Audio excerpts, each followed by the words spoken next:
Hello, and welcome to my channel. My name is Jonathan Cohn, and today I have not a book review, not a book ranking, but instead a discussion of what my regular reading schedule is like on a weekly or monthly basis. This is an interesting video because I'm not like talking about a book or ranking books or anything like that. I'm just talking about what my reading process is.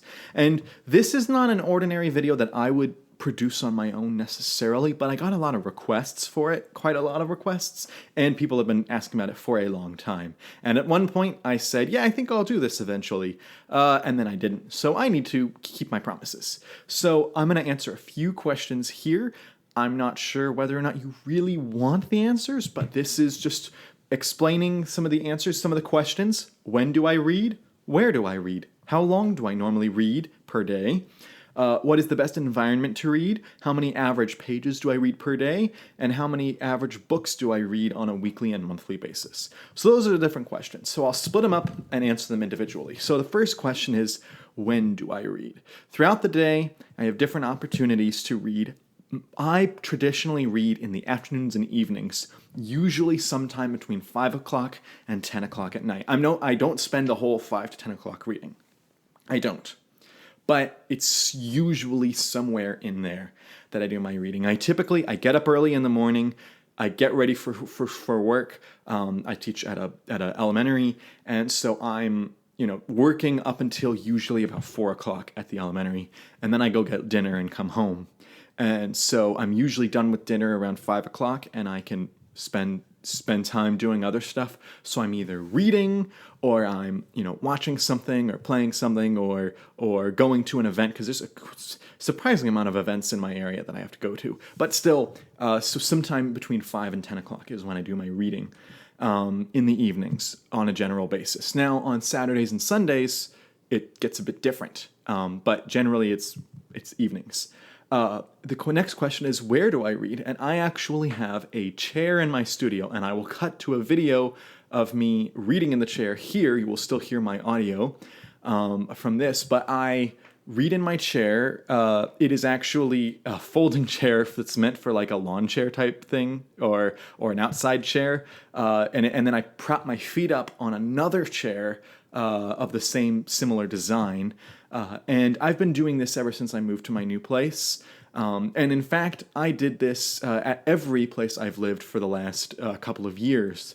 I don't have like a recliner or anything, so I just sit in these folding chairs, and it's worked. I usually put something under my feet to prop my feet up a little bit, but it usually works pretty well, and I do this every day. I really don't have another reading spot. If my brother is in the studio, because my brother uses the studio for his music, then I'll go and try to read on the couch or something else, but usually I end up just going and working, like standing up or something.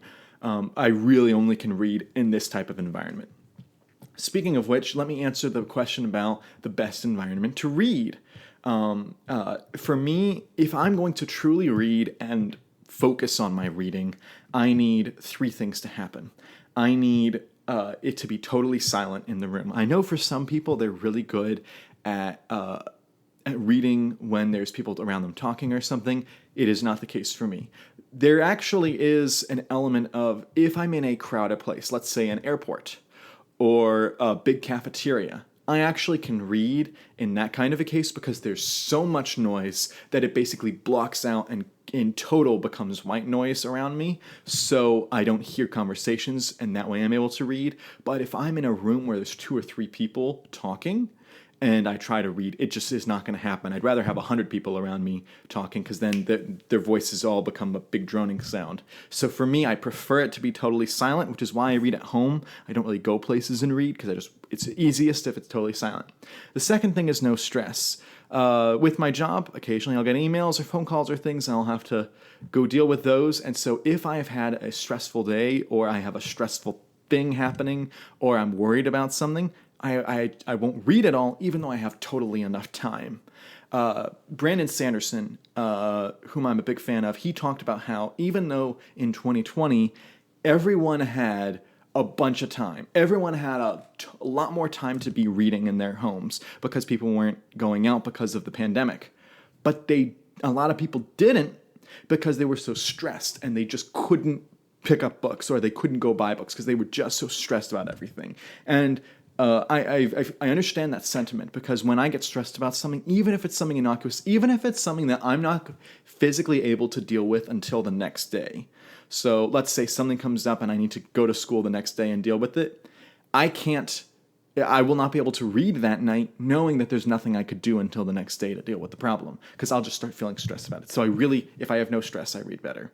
But I feel like a lot of people have that. The third thing I need is goals.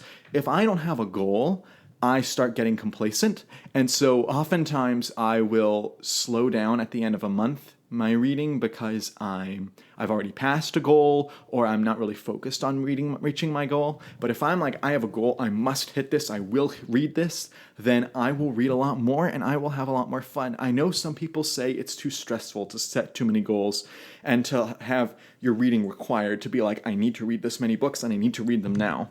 For some people, that makes them not enjoy the books. For me, it makes me enjoy them more because goals make me more happy when I try to meet them. And so I'm constantly working hard to read. And because of that, I read more books and I generally have more fun with it. Because as you know, I usually rate my books pretty high. I usually have a lot of fun with them.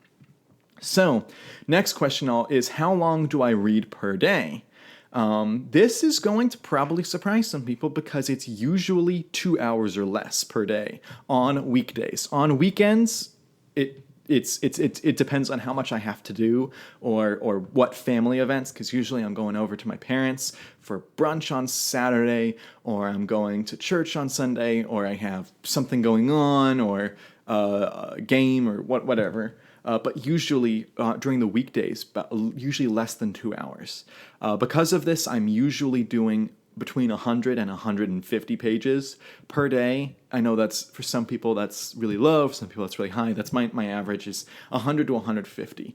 On a better day, on a weekend, I can hit 200 pages if I'm reading, or on some weekdays, I just don't read because, as I said, the stress or the stuff I have to do or the events I have to go to, but the average is usually 2 hours per day. My next category is average books per week read. So my average is 2 or more a week.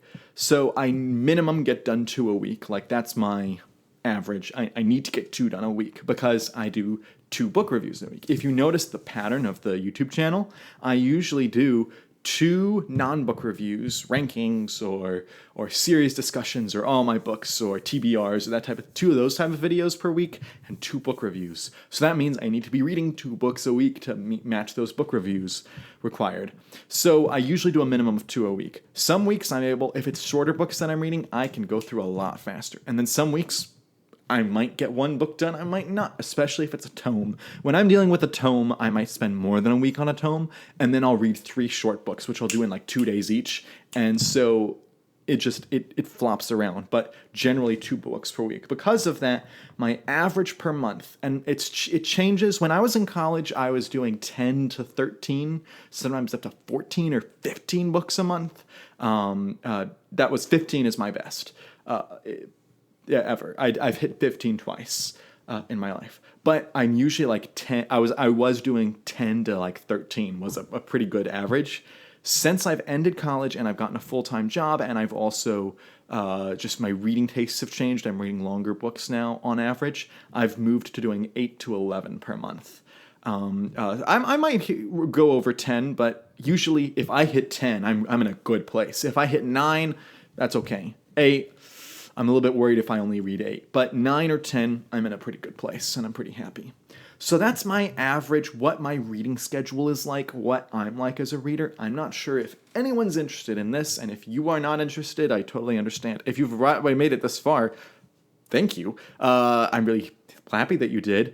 If you have your own reading schedule, your own reading design, let me know those thoughts in the comments section down below. If you think there's things I need to change, let me know. I'm always up to change. But until next time, I'm Jonathan, and thank you for watching.